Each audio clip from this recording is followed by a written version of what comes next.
묵상기도 하심으로 새벽 예배를 시작하겠습니다.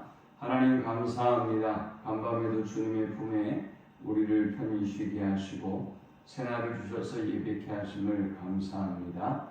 오직 주와 동행하는 하루, 또 주님을 기쁘시게 하는 하루가 되도록 인도하여 주옵소서. 우리가 가지고 온 모든 인생의 짐과 문제들은 온전히 주께 맡기게 하시고 주님이 주시는 참된 안식과 평강을 누리는 하루가 되도록 인도하여 주옵소서.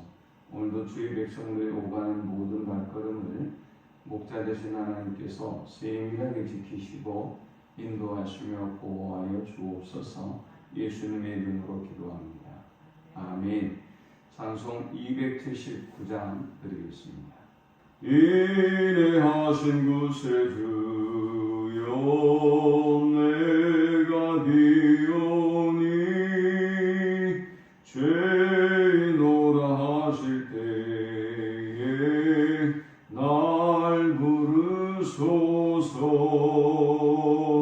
주여 주여 내가 비오니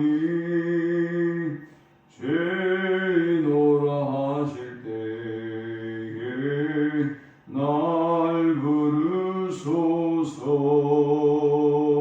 자비하신 보좌 앞에 엎드려 자복하고 회개하니 믿음 주소서.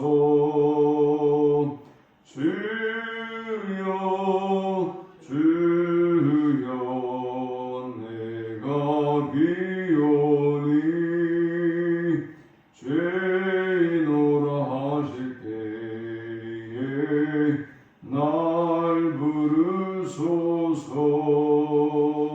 주의 공로 의지하여 주께 가오니 상한 마음을 고치시고 구원하소서. 주여 주여 내가 비오니 죄인오라 하실 때에 날 부르소서.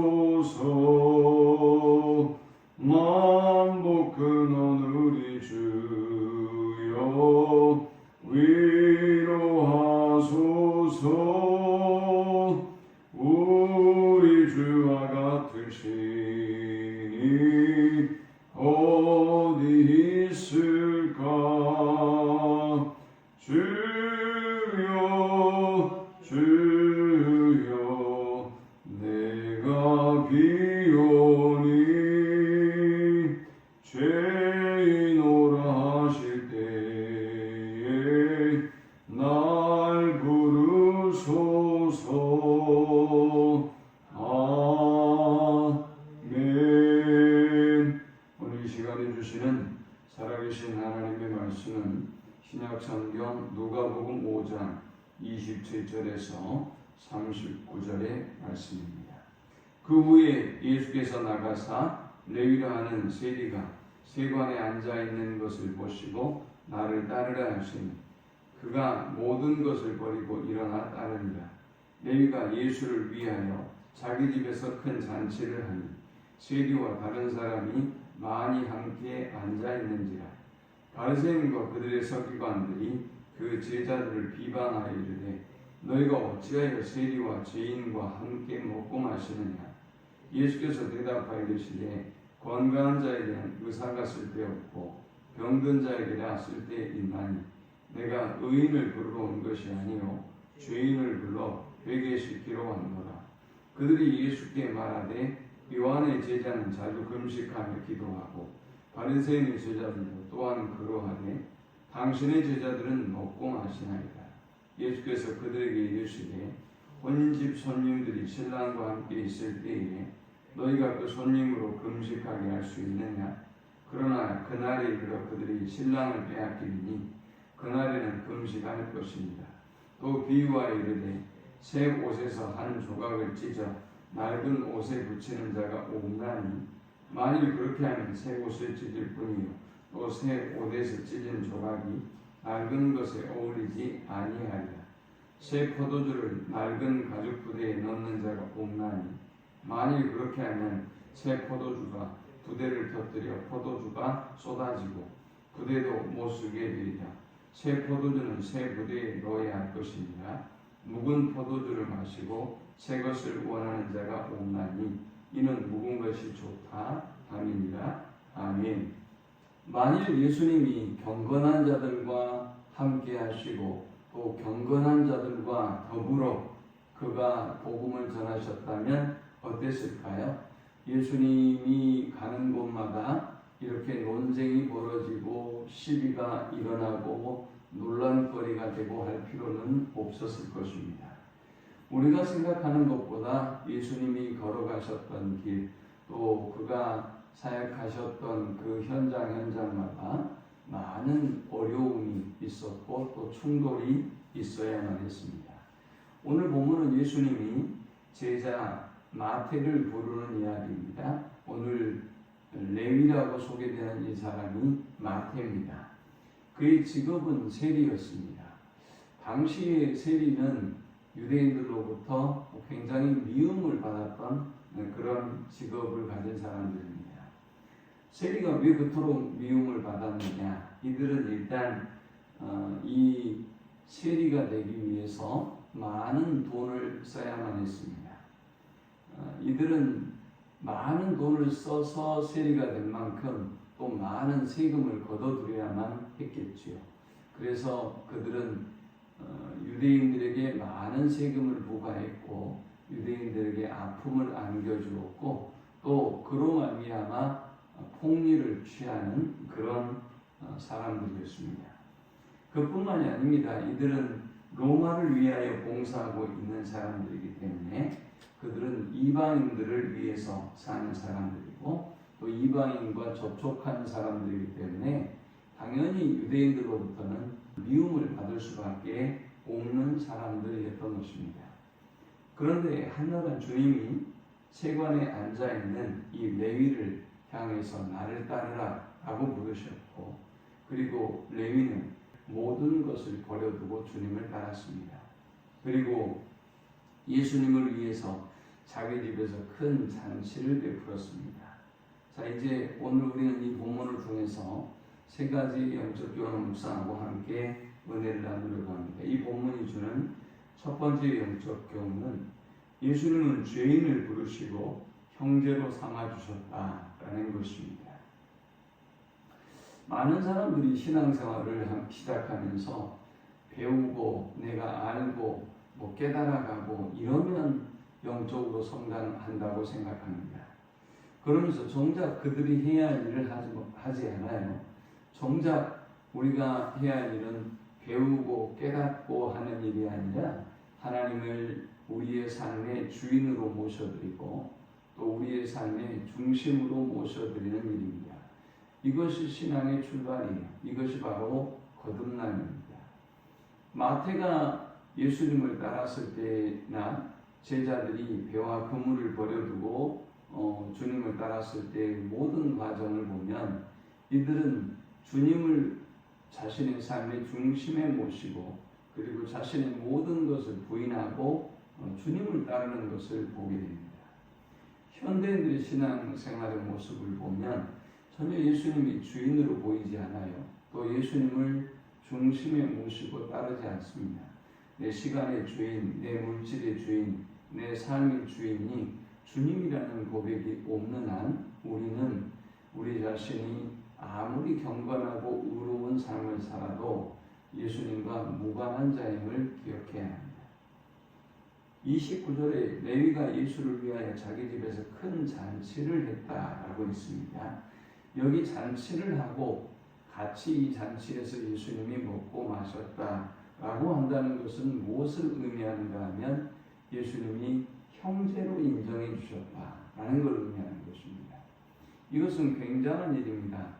당시의 유대인들의 삶의 모습을 보면 죄인들을 멀리하고 죄인들과 함께 식사하지 않는 것이 너무 당연한 경건한 삶의 습관이었던 것입니다.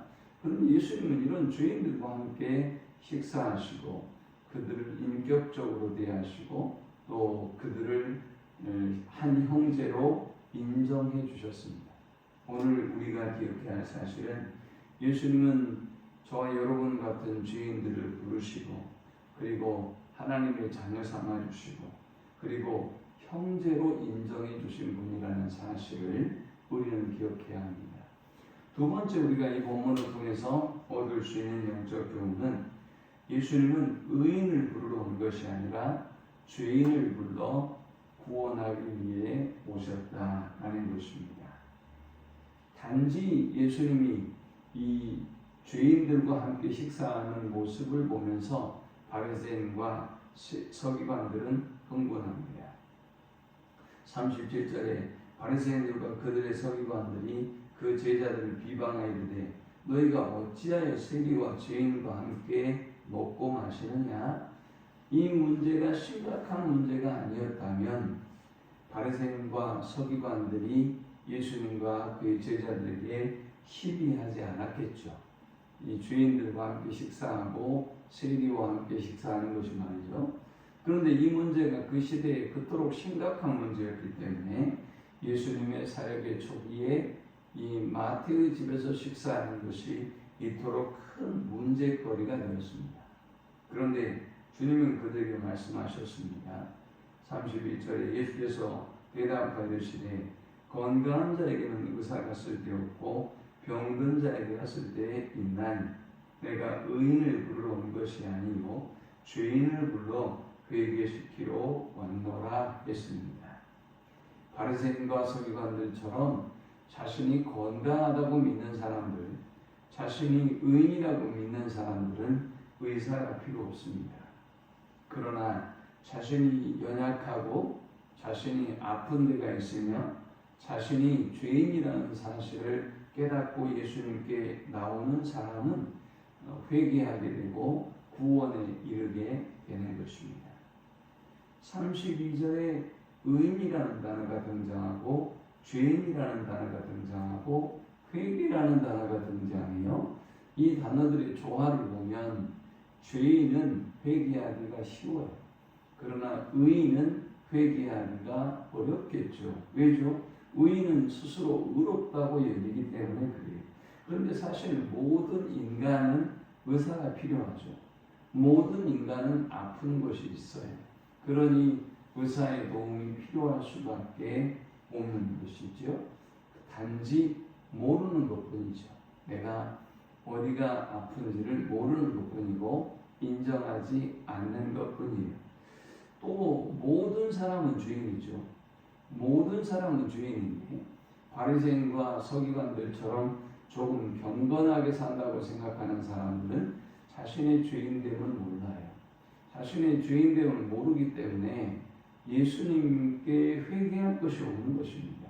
그러나 죄인임을 깨닫는 사람들, 자신의 죄인됨을 아는 사람들은 예수님 앞에 회개하고 예수님의 도움을 구할 수밖에 없는 것입니다. 이제 또 그들의 바리새인과 서기관들이 또 한 가지 시비를 하지요. 33절에 그들이 예수께 말하되 요한의 제자는 자주 금식하며 기도하고 바리새인의 제자들도 또한 그리하되 당신의 제자들은 먹고 마시나이다 했습니다. 이 먹을 것에 관한 논쟁과 시비이긴 하지만 넓게 본다면 요한의 제자들도 경건하게 살고 바리새인들도 경건하게 살아가는데 그들도 금식하며 기도하는데 도대체 당신의 제자들을 보니 경건치 못하는 것 같소 라고 지금 시비하고 있는 것입니다. 이 당시의 금식은 어떤 의미를 가졌느냐? 이 당시에 바리새인들이 일주일에 2번 금식하는 것은 민족을 구원하기 위한 금식의 기도라고 생각했어요. 그러니 단순한 자랑을 위한 금식이 아니라 나라와 민족을 위한 금식이었기 때문에 그들의 행위가 고결하고 아름다웠던 것이죠. 그런데 예수님의 제자들은 먹고 마셔요. 죄인들과 함께해요. 그러니 그들을 이해할 수가 없었던 것입니다. 이런 그들에게 주님은 36절에서부터 39절에 말씀을 주셨어요. 새 옷에서 한 조각을 찢어 낡은 옷에 붙이는 자가 없다. 또 새 포도주를 낡은 가죽 부대에 넣는 자가 없다라고 말씀하셨습니다. 이 본문을 통해서 주시는 세 번째 영적 교훈은 묵은 것을 경계하고 새 포도주는 새 부대에 담으라 라는 것입니다. 우리가 묵은 것을 경계해야 합니다. 예수님 주변에 모여드는 사람들을 보면 우리가 무엇을 합니까? 우리가 무엇을 해야 합니까? 라고 물어요. 구원을 위해서. 오늘 본문에도 보니까 바리새인과 서기관들은 무엇을 하는 데 관심이 있어요. 금식해야 되고 또 죄인들과 함께하지 않아야 되고 우리가 경건하게 살아야 되고 무엇을 하는 데 관심이 있죠. 그런데 자꾸만 무엇을 하는 데 관심을 가지는 사람은 아무것도 하지 않아도 믿음으로만 구원을 얻는 복음을 이해할 수가 없는 것입니다. 오늘날 많은 사람들이 신앙생활을 하고 있지만 복음을 이해하지 못하는 사람들이 많아요. 그러니 이 복음의 은혜에 감사하지 못하는 것이죠. 예수님의 은혜를 모르고 살아가는 거예요. 교만하게 살아가는 것이지요. 그러나 나의 주인됨을 철저하게 깨닫고 아는 사람은 이 복음의 은혜와 사랑을 알고 그 가치를 알고 그리고 복음을 위하여 살아가는 것입니다. 예수님은 공격당하는 제자들을 향해서 이렇게 말씀했습니다. 34절에 예수께서 그들에게 이르시되 혼인집 손님들이 신랑과 함께 있을 때에 너희가 그 손님으로 금식하게 할 수 있느냐? 그러나 그날에 이르러 그들이 신랑을 빼앗기리니 그날은 금식할 것이니라 했습니다. 여기 신랑은 예수님을 말씀합니다. 그리고 복음을 깨달은 사람들은 신랑을 맞아들인 사람과 같다는 것이지요. 이들이 금식해야 할 때가 있다면 신랑을 빼앗길 때 금식한다라는 것입니다. 우리의 낡은 사고는 우리의 낡은 경험은 복음을 깨닫지 못하게 만들고 또 복음을 이해하지 못하게 만들어요. 우리가 경건해봐야 얼마나 경건하겠습니까? 우리가 의로워봐야 얼마나 의롭겠습니까? 그리고 그 의로 구원을 얻을 수 있습니까? 없다고 주님은 말씀하셨잖아요. 회개해야만 우리가 구원에 이를 수 있다고 말씀했지 않습니까? 그런데 얄팍한 바리새인과 서기관의 이 의 때문에 이들은 예수님을 만나지 못합니다. 오히려 논쟁의 대상이 되고 다툼의 대상이 되고 결국은 예수님을 죽여요. 뭐가? 그들의 얄팍한 의와 경건이 그들을 의롭다고 생각하는 그 사고가 예수님의 사역을 방해하고 예수님의 제자들을 공격하고 하나님 나라를 거스리는 그런 결과를 가져왔던 것입니다. 내 안에 복음을 깨닫지 못하게 하는 것, 내 안에 복음을 위하여 살지 못하게 하는 것, 그 묵은 것이 무엇인가를 알고 새 포도주를 새 무대에 담을 수 있는 이 복음을 온전히 이해하고 또 이 복음을 위하여 살고 이 복음을 전하는 일에 힘쓰는 우리 모두가 되시기를 축원합니다. 하나님 은혜와 사랑에 감사합니다. 귀한 말씀을 통해서 은혜 받게 하시고 깨닫게 하심을 감사합니다. 우리의 묵은 경건과 얄팍한 의로 예수님을 밀어내지 않게 하시고 오직 죄인을 불러 구원하기 위하여 오신 예수님을 마음의 중심에 모시고 주님 위하여 살아가는 우리가 되기에 주옵소서. 예수님의 이름으로 기도합니다. 아멘. 지금은 우리 주 예수 그리스도의 크신 은혜와 성부 하나님의 그 크신 사랑과 성령의 인도 보교통 충만케 하심 오직 하나님의 나라를 위해 살아가고 또 우리의 묵은 경건과 의를 버리고 새 복음을 새 심령에 담기를 소망하는 모든 주의 백성들의 머리 위에 이제부터 영원토록 함께 있을지어다. 아멘.